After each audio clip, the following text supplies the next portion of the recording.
Good morning, everyone, or afternoon, where you may be, or evening. My name is Dr. Brett Say. I'm the Director of Honors Research Programs here in the Frederick Honors College at the University of Pittsburgh, and I am delighted to kind of MC this event of the book launch for Dr. Aidan Beattie's new book, Private Property and the Fear of Social Chaos. So I'd also like to start this event by inviting the Dean of the Frederick Honors College, Dr. Nicola Foote, to say some opening remarks before we introduce Dr. Beattie and our panelists. Well, welcome everyone. Oh gosh, we've got some echo. Well, I'm truly delighted to have this opportunity to welcome everyone today to this book launch and to introduce our honoree, Dr. Aidan Beattie. I really wish we could all be in person, but it really is an incredible joy to see so many people from around the world gathered here, and it's very exciting. Dr. Beattie, as many of you know, is a scholar mentor in the David C. Frederick Honors College's Office of National Scholarships and Post-Graduation Success here at the University of Pittsburgh. And I want to talk a little bit about what a critical role that is, because Aidan really is the center of what we do as a college. He works with our most talented and academically accomplished students, and he helps them prepare their work to compete for some of the most nationally recognized, prestigious, and competitive awards available. And he is stunningly successful at this work. It feels like only a very slight exaggeration to say almost every week I have the privilege of emailing the chancellor and the provost and telling me that we have yet another student awardee seated by Aidan's work. But he's so brilliant at that work, in part because he is also such an accomplished and active intellectual and scholar. And so it gives me really great joy today to see that intellectual work being recognized and us all being able to celebrate his book. Aidan really is a superstar historian. There's no other way to describe it, Aidan. He holds a PhD in history and an MA in modern Jewish history from the University of Chicago and a BA in history and political science from Trinity College, Dublin. He's been with Frederick Honors College since 2018. Prior to that, he held a teaching position at Wayne State University, as well as postdoctoral positions at Concordia University in Montreal and at Trinity College, Dublin. And the book that we're celebrating today, Private Property and the Fear of Social Chaos, is his second monograph. So think about how recent his career trajectory is and how accomplished he is already. And his first monograph, Masculinity and Power in Irish Nationalism, was awarded the James S. Donnelly Prize for the Best History Book of the Year by the American Conference for Irish Studies. And Aidan is truly a multi-award-winning historian. His PhD won the American Conference for Irish Studies Prize for Best Dissertation, and he's been the recipient of a huge array of prestigious awards, including the Lowenstein Wiener Fellowship, an American Jewish Archives Professional Development Grant, as well as funding from the Harry Truman Research Library, among many other honors. He's also the co-editor of the book Irish Questions and Jewish Questions, which was published with Syracuse in 2018. And he's got almost endless articles in some of the top journals in his field, including the Journal of Modern History, Irish Historical Studies, the Journal of Jewish Studies, and he's also a prolific writer for public consumption as well, with his work appearing in venues including the Irish Times, the Washington Post, and Jacobin. So I'm really proud of Aidan, so grateful that he is a member of the Frederick Honors College faculty and staff here, and really delighted that we also have some of the leading scholars in related fields here to contextualize and discuss his book. So Brett, I guess I will hand it back to you to introduce our other panelists, and thank you again, everyone, for being here. All right, thank you, Dean Foote. So as Dr. Foote said, I'd like to introduce some of the panelists that we're privileged to have here with us today, and I'll just go in alphabetical order. So first, I'd like to introduce Dr. Laura Brace. Dr. Brace is an associate professor in political theory at the University of Leicester. I'd also like to introduce Dr. Ciaran O'Neill. Dr. O'Neill is the Usher Associate Professor in 19th Century History at Trinity College, Dublin. And then finally, a little closer to home for us, I'd like to introduce Dr. Alaina Roberts. Dr. Roberts is Assistant Professor in the Department of History here at the University of Pittsburgh. So I think to start us off, if I could hand it over to Dr. Brace, and Dr. Brace, if you could talk a little bit about your thoughts about this book and the topic we're discussing today. Yeah, sure. Delighted. It's really lovely to be here. Thank you so much. And I think the first thing I'd like to say is what an absolute pleasure it's been to be involved in a conversation about this book and the ideas in it with about property that Aidan is developing here. It's so exciting to hear this rethinking of private property as central to our social imaginaries, and to be made to think again about how property intersects with vectors of race and class and gender. And I love this framing through the mob and the fear of social chaos and what that gives us as new ways of understanding ownership and what it is that people want to hold on to, and what we talk about when we talk about property, I think, and the work that private property does in our imaginations, and the ideas about property that we carry with us in all kinds of ways, in our embodiments, but also in our thoughts, our emotions, our obsessions, and so on. And several different themes struck me as important, or as I was reading the book again this week. Please forgive me, this might be a bit rambling. I'm suffering from long COVID and I'm not quite as coherent as I would like to be yet. And some of my comments take the form of questions as well for Aidan, so you might need to remember them all the way through to the end. Sorry, Aidan. So the first thing I had, I think, was not a comment, but a question, because I was just thinking about my own work as well, thinking about the idea of property and what I've called the politics of property as well, trying to think about that idea. And I'm really fascinated by what brings us to it as researchers. So it was a question for Aidan really about what he was searching for in asking questions, using property to ask these questions. It feels so solidly kind of material, I think, talking about private property. It's often rooted in people talking about hard economics and about law.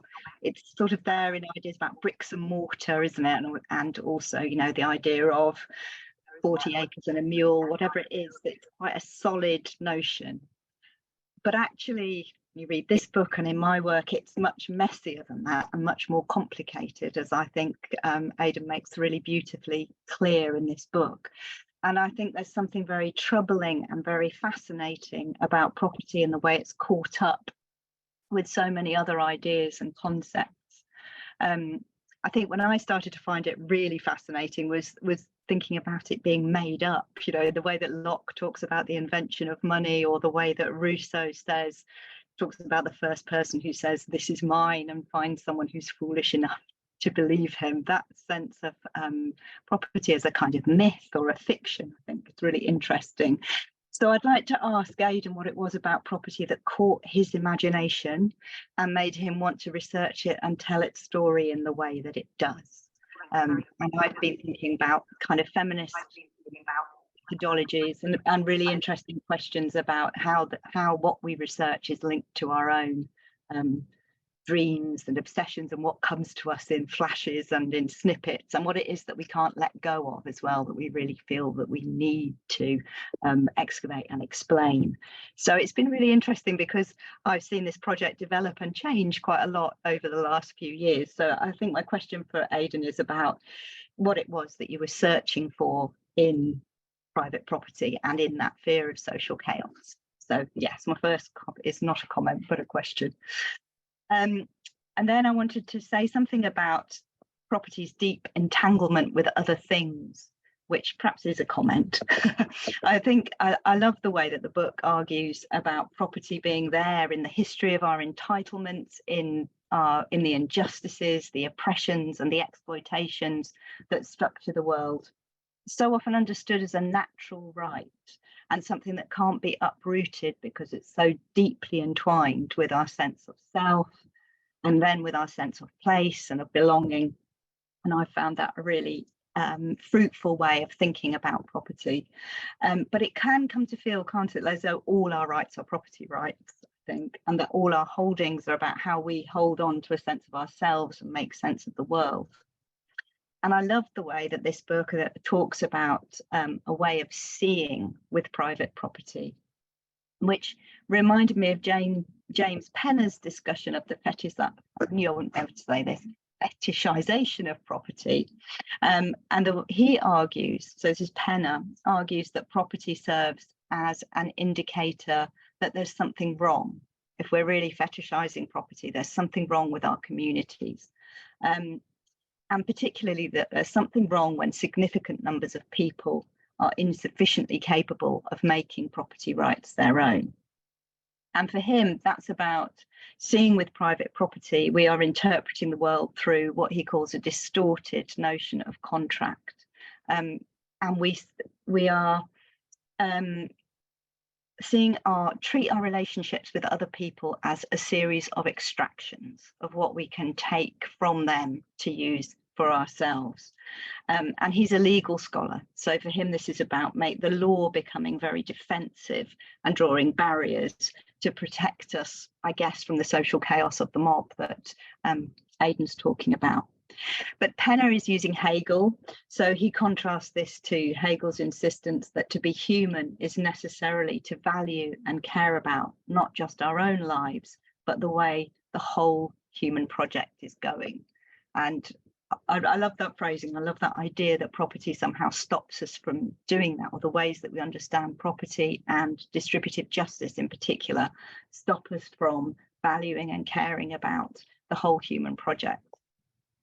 But what Penner doesn't do is ask which people are unable to make property rights their own, or who is included in that human project at the most basic level.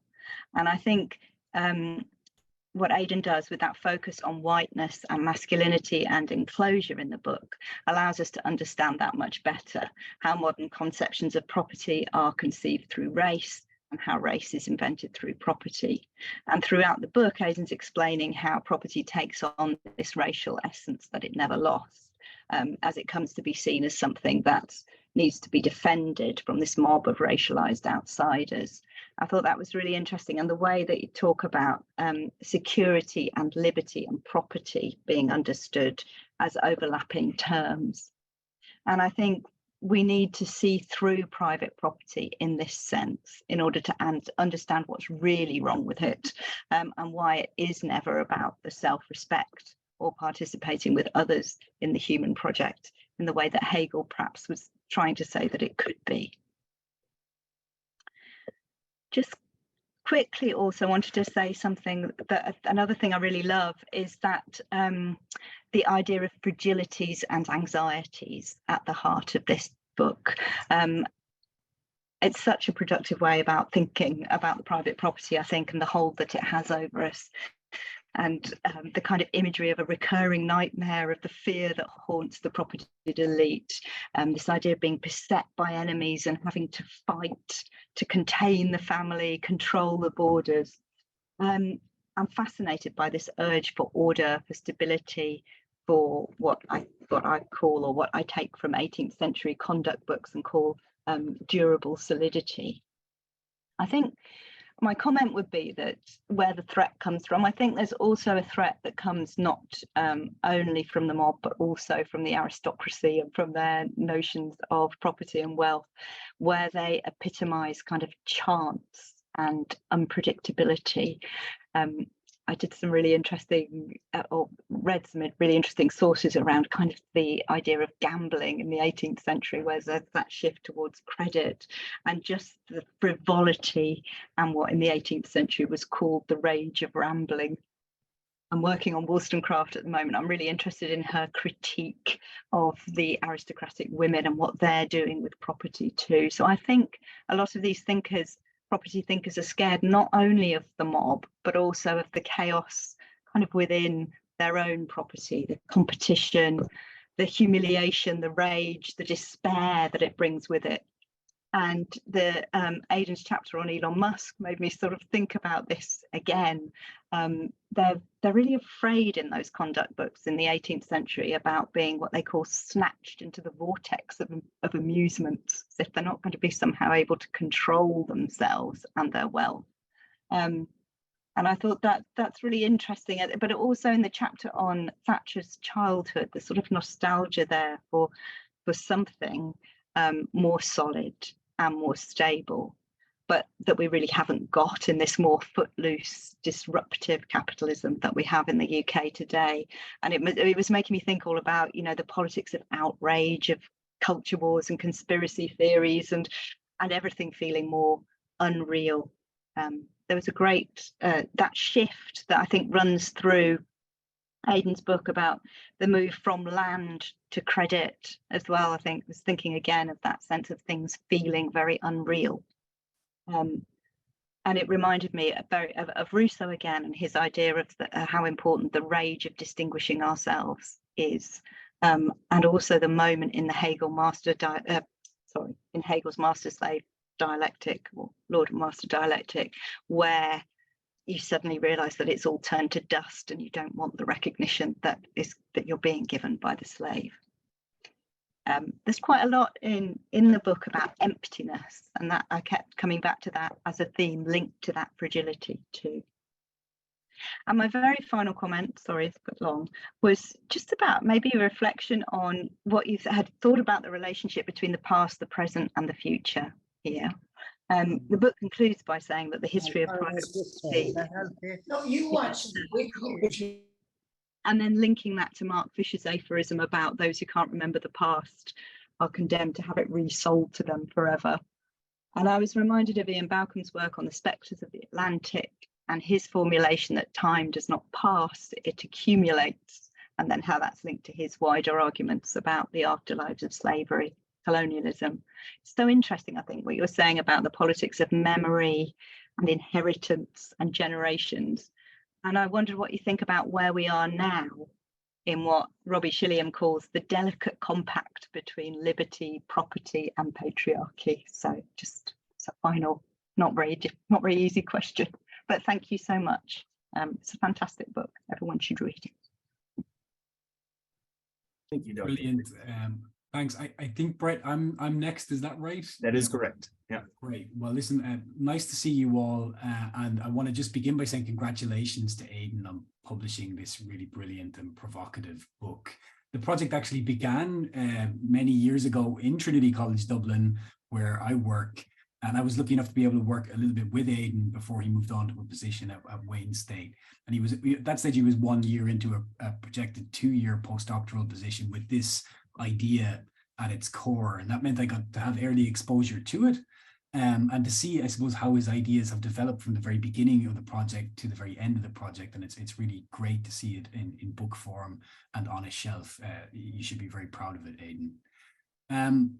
So I suppose in the broad area of Irish studies, Aidan is known already as a really talented scholar of nationalism, masculinity, but he also has much wider interests that can't be contained by these descriptions, many of them given a good showcase in this book. Aidan's breadth of scholarship, I think, reveals the two things I think of as quintessential of him, a relentless work ethic and an exceptionally curious mind. And you can see both of these at work in his new book. So I'm going to restrict my comments on the book to an area I feel qualified to comment on. I'm going to think about why it's important that it centres Ireland to some degree in a broader conversation about enclosure and privatisation of property in what he broadly characterises as a sort of transatlantic and Anglo conception of Britain, Ireland, the United States taken together. So the book examines the emergence of that capitalist world system as far back as the long 16th century, where England grows in strength, becomes a kind of a dominant hegemon, as he calls it, within the system. And it also treats Ireland, United States and Britain as a sort of a shared cultural entity, bounded together by a shared set of assumptions about private property and enclosure as the basis of a proper modern society. I think that's really interesting that he does that. That's really interesting and important for Irish history, especially. Because it situates the paradoxes of the Irish relationship to property within a much wider paradigm, and also helps to explain it to us all. It also fixes or addresses what I always see as a really significant error in some of the wider and more influential texts in the field. And I'm just thinking here of brilliant texts like James Bellick's Replenishing the Earth, because what Aidan's book does that James and others don't is it includes the Irish as important to the settler colonial project. And that's something that really just doesn't happen that much in Irish history, or not enough. Other scholars are beginning to do this. I think Aidan would sort of count himself amongst almost a generation of scholars who are really beginning to shed light on that. So I'm thinking here of people like Niall Wheelahan and his Changing Land from last year, 2022, but also Australian scholars like Diane Hall, Elizabeth Malcolm, Jimmy Yan. There's a whole raft of people, I think, starting to become really interested in it. And where other scholars have elided the sort of contribution, or simply characterized it as an effect of raw numbers of famine migrants and so on leaving the country to go to places like Australia and North America, what Aidan's book actually achieves that is new for Irish history is that he also sort of centers the Irish contribution to intellectual justifications of property confiscation, and particularly the confiscation of other people's property globally. That's a subtle but significant shift in the way that we think of Irish involvement in, for example, the dispossession of Indigenous peoples across the white settler empire. But it also requires us, and this is what's great about the book, it's a challenge to ask tough questions about the positionality of the Irish relative to other racialized peoples. So I'm going to talk mostly about his chapter on Marx and Engels and his chapter on Burke. Really, because otherwise I'll wither on for about half an hour and nobody wants that. I'm really interested in that kind of account of Burke, partly because he begins with a great sermon by the Welsh radical Price that celebrates the idea that the king should serve the people, and ends with a sort of an expectant rallying call to arms. And that rallying cry is juxtaposed with the thoughts of the Irish Whig liberal Burke, who's so beloved by conservatives right down to the present. And it sort of uses as a way to explore his reaction to ideas of contagion and disease, egalitarian disease, the disease of Jacobinism, and so on. Now, Burke, I speak from a kind of value-free point of view, Burke is a much loved and celebrated figure in the university I teach in.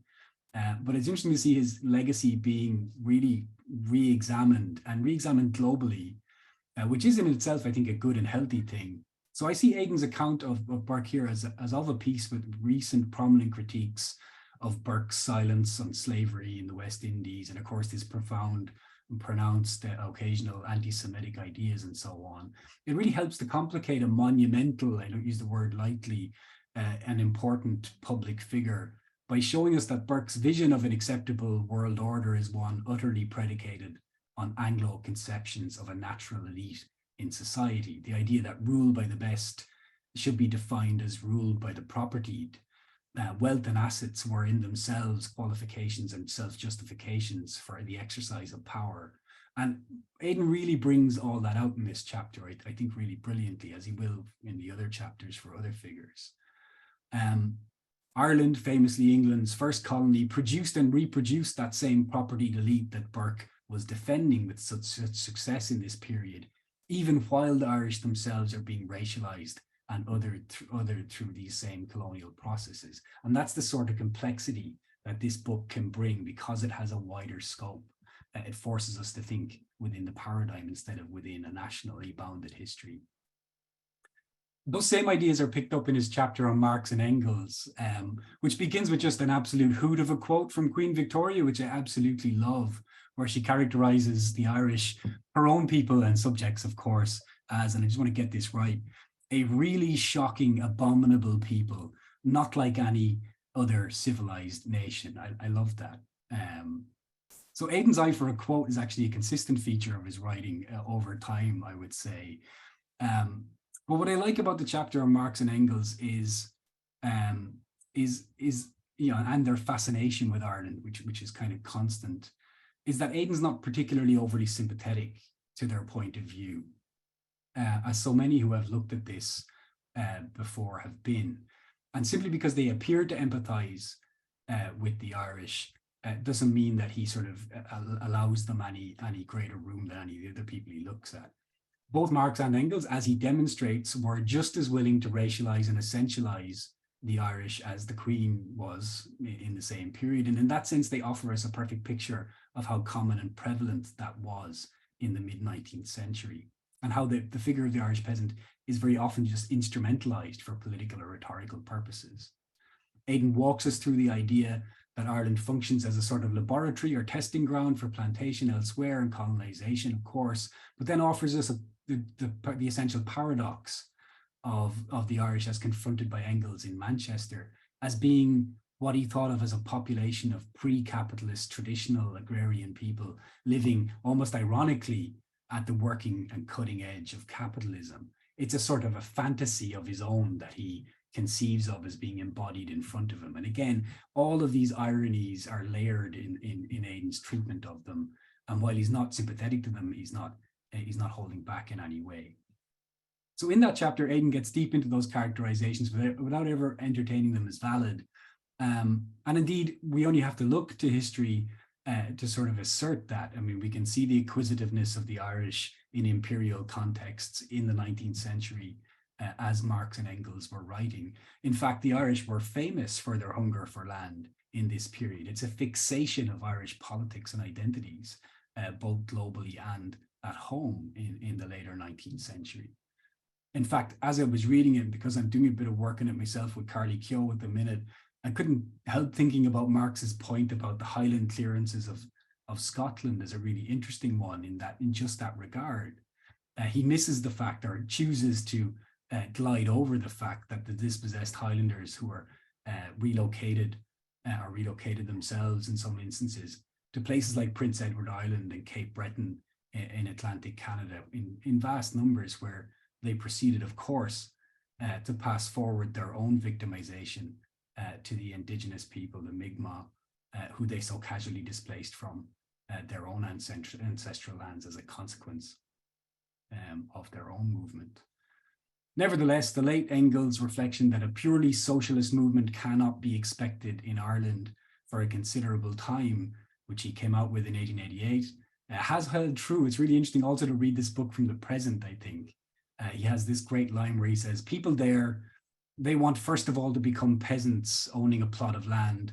And after that, they have achieved that, mortgages will appear on the scene and they'll be ruined once more. And depending, of course, on your point of view, and this is what's great about this book, those mortgages that Irish people did get in the 20th century were their ruination, or maybe they were the so-called making of the Irish peasant. But there's no denying that Engels foresaw something, and his point had some validity. Sitting here in a country and in a city, Dublin, right now, where the average age of a house buyer is 39 years of age, and the price of property is typically 7 or 8 times the median household income across the country, there are lots of reasons as you read this book to reflect on the present and how it is that we got here as well. So while Beattie is right to say that Marx was no historian, we should all be delighted that Aidan is such a good one, I would say, in closing, and that we all reap the benefit of it through reading his book, which I thoroughly commend and think is just a remarkable work of scholarship. So well done, Aidan. Thank you very much, Dr. And Dr. Roberts, could you please give us your thoughts? All right. So I met Aidan when he invited me to speak to his honors college students about my book shortly after it came out in 2021. And I'm very happy to be here to support his book release.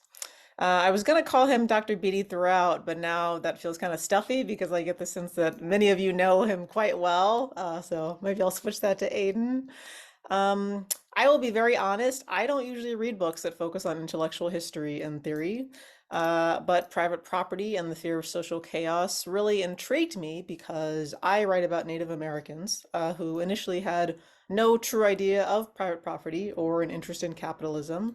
But for them, within the span of several generations, they became so involved in this economic system that they began taking part in what I would call perhaps its ultimate form, the ownership of other human beings, aka slavery.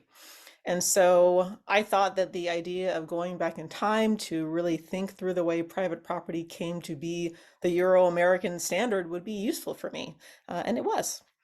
But my remarks will be very brief, as I told Aidan, because I'm still quite outside my field with this book. So, Private Property and the Fear of Social Chaos, I think, is a book that provides the context, the broader worldview, and acts of imagination, as Aidan calls it, behind a concept that has become so normalized, but also almost a counter context, the story of the others who would contest this concept as something that is not as valuable or normal as we might be led to think. And these others are, as Aidan lays out, vagrants, beggars, diggers, the Irish, Quakers, abolitionists, etc., and others, including Native people. And it's Native Americans that I'm going to kind of focus on right now. So in the introduction, Aidan makes clear that private property, specifically the history of the enclosure of common land, was almost immediately racialized once it made its way from England to the Americas. And there's quite a route that he outlines, but in the Americas, which he, I have to say, uses the term New World to refer to throughout the book. As a native scholar, I have to say we've kind of moved past that. And so I will point to that as something that I thought of as I looked at this. But there is a new dimension, certainly, to the enclosures and the way they're discussed, the way they're viewed, and the way they really come to play an important part in the way Europeans and later Americans relate to Native people. And so I really love the way that Aidan puts it. He says, when those who had been converted into an excess population by enclosures would be sent overseas to enclose and privatize even more territory. And so these people from Europe who do not have land or property of their own, of course, bring with them these ideas, regardless of the fact that they themselves were not necessarily initially meant to be served by enclosures. And so really much of the story of the United States then is one of people who had been economically disenfranchised, continuously migrating in hopes of finding a space of their own to enclose, a space where they could claim land as their own. Of course, first they migrated voluntarily or through coercion to the Americas, and then further and further west in what became the United States. And in order to do this, they had to deal with indigenous inhabitants of this land and also decide on a form of exploitative labor which they would work this land. And in delineating John Locke's philosophy as essentially, God may have created nature, but man privatized it over the course of long history, or long course of human history. I think Aidan very simply articulates the reason that Native people and Euro-Americans would seemingly never fully agree on land usage. Because for Native people, you really just kind of stop at the first part of that declaration, that the Creator brought nature into being. And so for them, people weren't there to substantially change this. And that may sound like I'm romanticizing Native spiritual traditions, sounding a little Pocahontas-esque, but it's true that people like my tribe, the Chickasaws, or most people even further west, really did think of land and every other part of nature as something that could not be owned. But that doesn't mean that they felt that it could not be claimed. And so like every society, Native people went to war and battled over space. They battled over resources. They battled because they didn't like each other for various reasons. And the loser usually had to give up land. But that land was claimed in common for a tribe as a whole, without fences or barriers, in a way that allowed everyone to utilize as much as they could take care of. And of course, this disrupts the Euro-American idea that Native people were not productive with the land that they claimed. And really, this is an idea that exists to the modern day, with white scientists still kind of discovering the ways that Native people change their landscapes moderately through things like controlled burning, and looking at the ways that Native science and ways of knowing actually was perhaps better than Euro-American methods of totally razing the land or trying to preserve it by doing nothing at all to underbrush. And to that point, as was said earlier, there are so many great quotes in this book, quotes that I will be using in my class.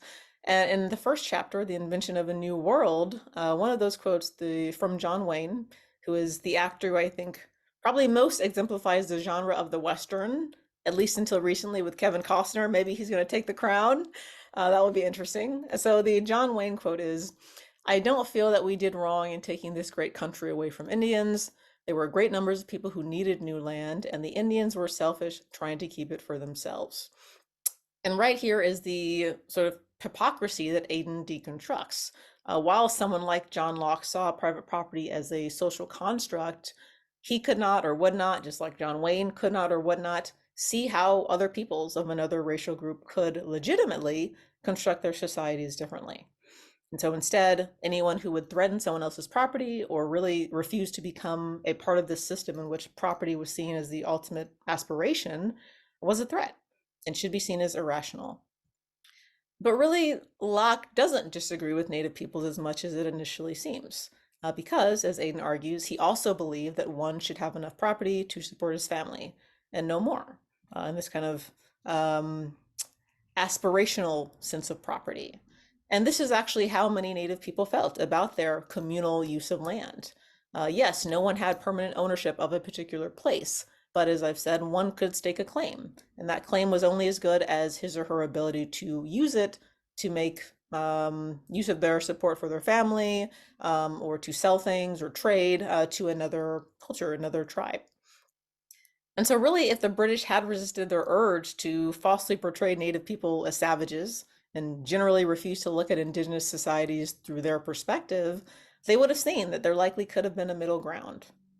And this is something I talk to my students about all the time, that while there were certainly thinkers like Locke who felt these two worldviews were ultimately incompatible, there were also Europeans and Americans who assumed that they could live alongside Native people because they would have to.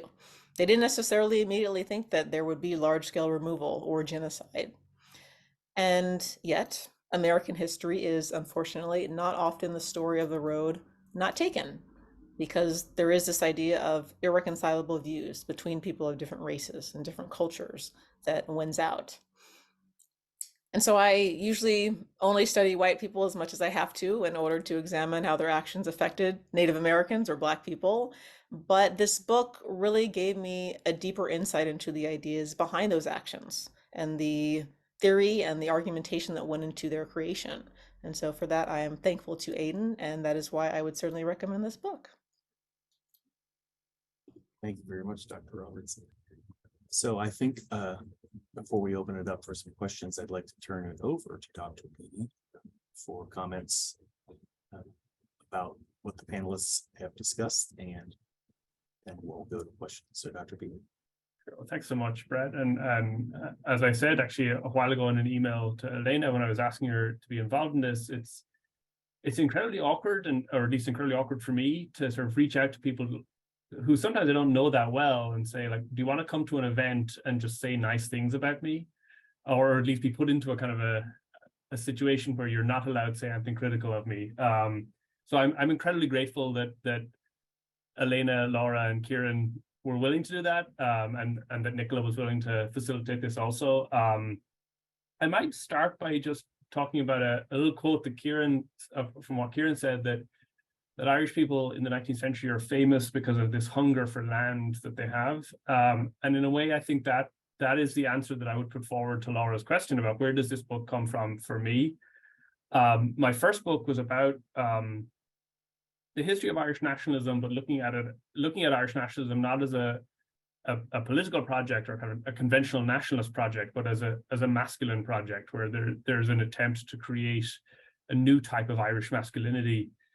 And what I tried to do in that book was to look at all the big canonical moments in late 19th and early 20th century Irish nationalism, or the big kind of canonical themes. So things like the Irish language and militaries and control of the national space, and then also just land, because land is really central and it's kind of unavoidable. And I think anyone who studies Ireland in the 19th century, or really any period after the famine, will be aware of how much land is a recurring theme again and again.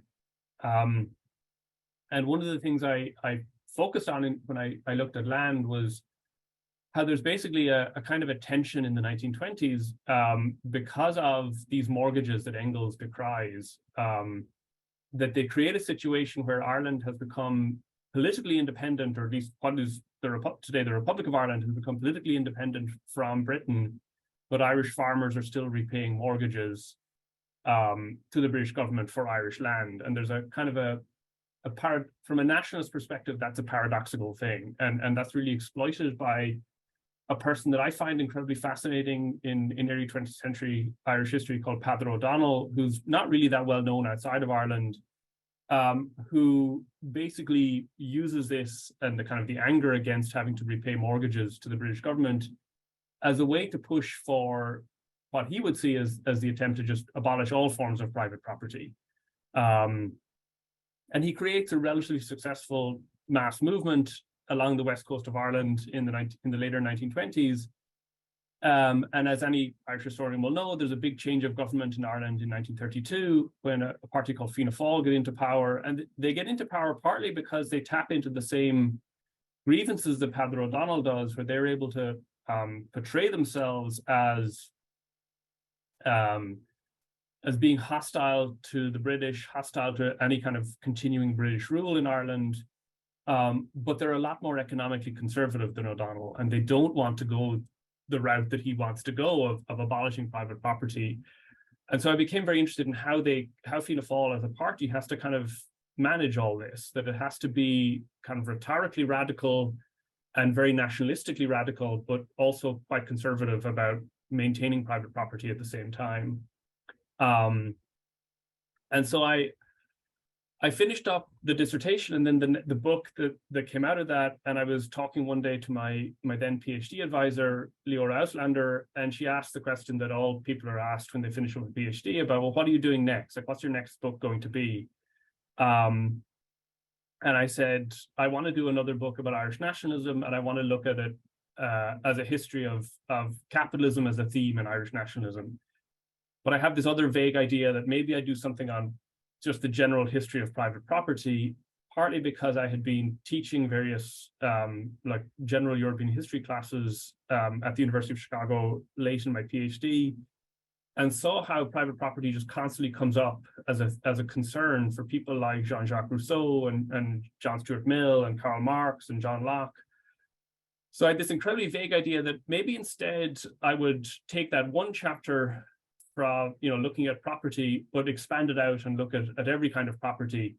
And Leora said to me, that's what you should do, because that's going to give you a better chance of getting a job anyway, because nobody really cares about Ireland outside of Irish history writing. So there were sort of high-minded intellectual concerns, and then also just practical concerns about how do I make myself more employable as a historian and develop broader interests. And in time, I've also come to realize that doing this first anyway would be a great way to set myself up to eventually going back to writing about economics and Irish nationalism. I'll just stop there. And again, just repeat my incredible gratitude to Brett, Nicola, Alaina, Laura, and Ciaran for facilitating all this.